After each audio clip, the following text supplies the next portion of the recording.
treating me this way. No, it's not about you. It's about what they are going through.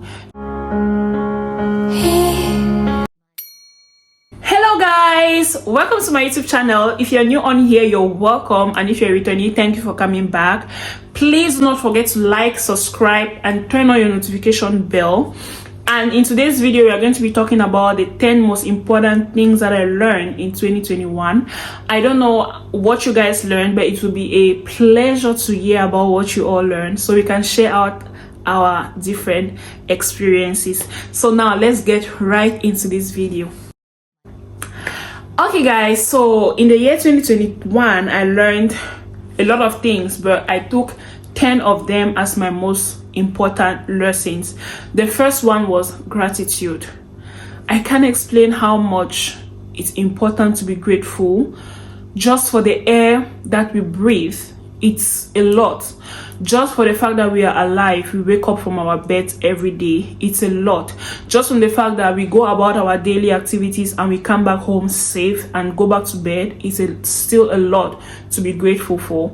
But sometimes we forget about all these things. We see them like it's nothing, but we want to be grateful for the cars, the houses, the kids, the bags, the new things that we acquire. But we fail to understand that, or fail to realize we need to celebrate and be grateful for our persons. We need to be grateful for our families, our friends too. It's very, very important. Okay, now the second thing that I learned is comparison. Trust me, I used to be one of those people who compared herself with a lot of people. Like, why is this person doing this? Why am I not doing it? Is the person me? Nope. Why is this person growing so quick on YouTube? My channel is not growing. Is the person me? Nope. Do I know the challenges the person is going through? Nope. Do I know the sacrifices this person is putting in place to have what she's having? Nope. We never see the work, we just see the results, and we want the results without having the work. I think that is something that I was doing. So we need to be grateful for what we have and be contented with what we have. It is okay to find motivation in people, but don't compare yourself to other people. We are not the same. Point number 3 is going to be learning to say no without feeling bad about it. Okay, I'm talking about this because it took me a lot to learn. I always felt like I had to say yes, even if it's something I don't want to do. Like, for example, somebody will come to me and like, oh, Ivana, can you help me with this? I don't want to do it. I cannot do it. You understand? Deep within, I can't. But I'm just going to be like, okay, I will do it. And I'm doing it not because I want to do it. I'm doing it because I want to please that person. But what about me? How about what I'm feeling? I know a lot of other people do that. For us, it's like we want this person to see us as a nice person. We want this person to feel okay, but we are forgetting that we too are not feeling completely okay. It's okay to say yes to, but if it's going to be at your own detriment, don't do it, and don't feel bad that you are not doing it. Now it's going to take us to point number 4, is this: the more I learn, the more I realize I knew nothing. There are a lot of things that they should have taught us in school that they didn't actually teach us in school. And when I start reading books, because I'm one of those people who enjoy reading, so when I started reading books, I realized that I used to think this was actually the way, but actually this is not the way. And there are a lot of other things. So in general, okay, for example, one example of something that I thought I learned and I realized I actually did not know anything was about the conscious and the subconscious mind. Trust me, I never knew that there's something like conscious and subconscious mind.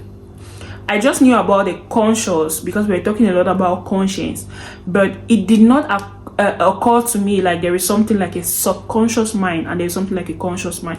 So I'm very grateful that I learned about that, and yeah, it makes me to realize that there is still a lot more to learn ahead. Now this is going to take us to point number 5, which is going to be this: karma is not always negative. Why do I say this? I fall among the category of people, I don't know if I'm alone, but I used to think that if somebody does something wrong to you, you are going to be like, oh, karma is going to catch up with you. Karma is going to karma. I realized that we are our own karma. Karma just means that whatever you sow, you're going to reap. If you sow good, you reap good. If you sow bad, you're going to reap bad.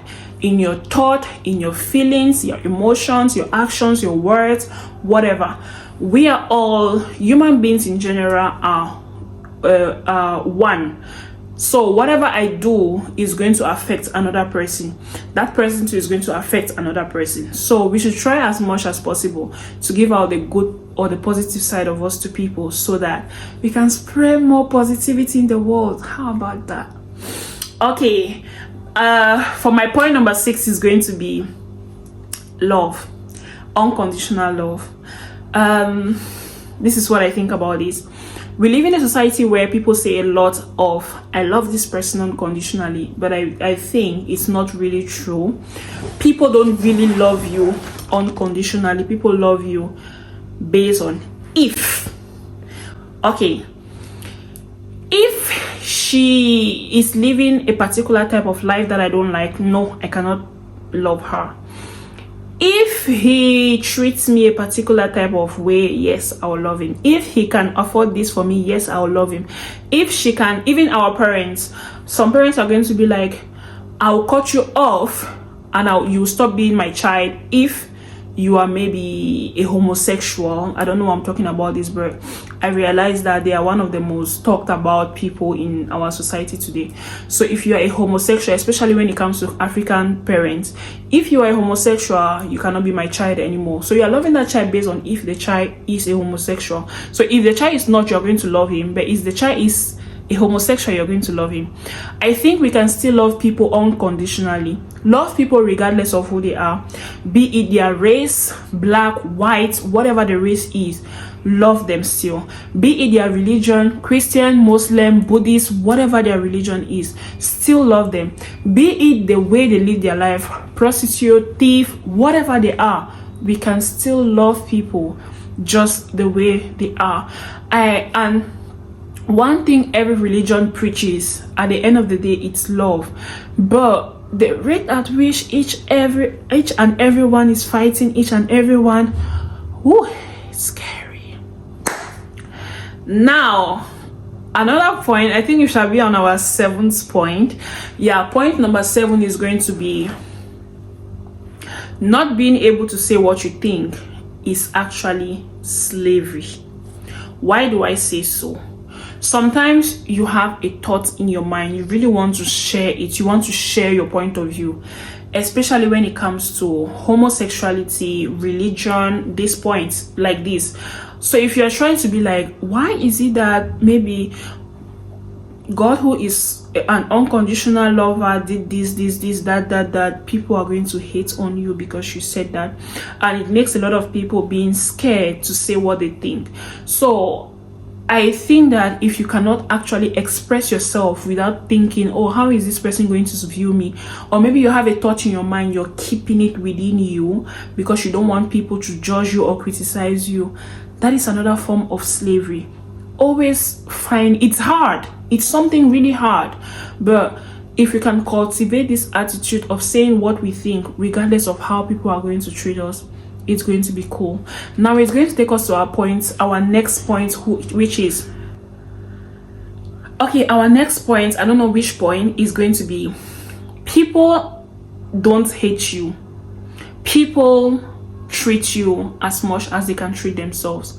Why do I say so? Sometimes you're going to feel like this person hates me, this person doesn't care about me, this person this person that. But look at it critically. How much does this person care about themselves? How much does this person love themselves? How much does this person treat themselves? For example, this is what I mean. If I'm an angry person, you will not expect me to give out love. Basically, I just give out what I have. If I have maybe a book, I'm going to give out that book if they ask me. But if I don't have a book and you're asking me for a book, I'll tell you definitely I don't have. I'm going to give you just what I have. Maybe it's a pencil, maybe it's money or whatever. But People are not the problem. Sometimes people always think that, oh, if she's talking to me this way, it's because of me. If he's talking to me this way, if he's treating me this way, no, it's not about you. It's about what they are going through. Everyone has some sort of trauma they are going through. I think it's called the inner child trauma, because we all grew up with different experiences. There are some people that their childhood experiences is affecting them in their adulthood stage.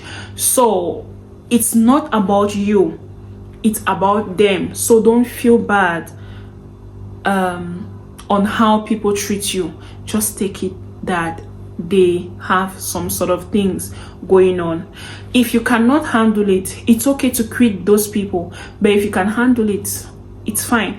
For me personally, I use that experience to identify my level of self-awareness and to identify my level of mental stability. For me, it's a win-win kind of thing. Okay, our next point is definitely going to be about self-awareness. Self-awareness is key. Once you master yourself, once you understand yourself, there are books that I've read on self that have helped me to develop some sort of self-awareness, which are The Mastery of Self and The Untethered Soul. I'm going to post some pictures of the books here. Trust me, those books are amazing. It helps you to develop your mind. It helps you to understand why you do things the way you do them. It helps you to analyze yourself in general. It's going to help you a lot to analyze even your own self. Now, the last thing that I learned is toxic productivity. People think it's cute to always being busy. When you're always busy, do you take out time to reflect about yourself? I used to think that I have to always be that kind of a girl who wakes up early, go to the gym, work out, go to work, come back, do this, do that, do that, do that. No. But now I go according to what my body wants. If my body wants me to be in bed the whole day, I give it that grace. If my body says, yo, Ivana, today we are going to be doing a lot of things, we are going to do this, I do it. If my body says, okay, today you're relaxing, I'll relax. You don't beat yourself if you are not, according to society, productive. It's not always going to be busy all the time. Sometimes you have to fall back and reflect on yourself and ask yourself, okay, what is actually going on? What about my mental health? Mental health is very important, but it's not something that people discuss about a lot in our society, but it's very, very important. So guys, those are just the few things that I learned in this year. I think I learned a lot more, but those are just the few ones that I want to share with you. I hope you appreciate and like this video. If you did, please thumbs up this video and let's discuss in the comment section. I'll really be glad to learn or to hear the things that you also learn. Thank you so much for watching. Goodbye.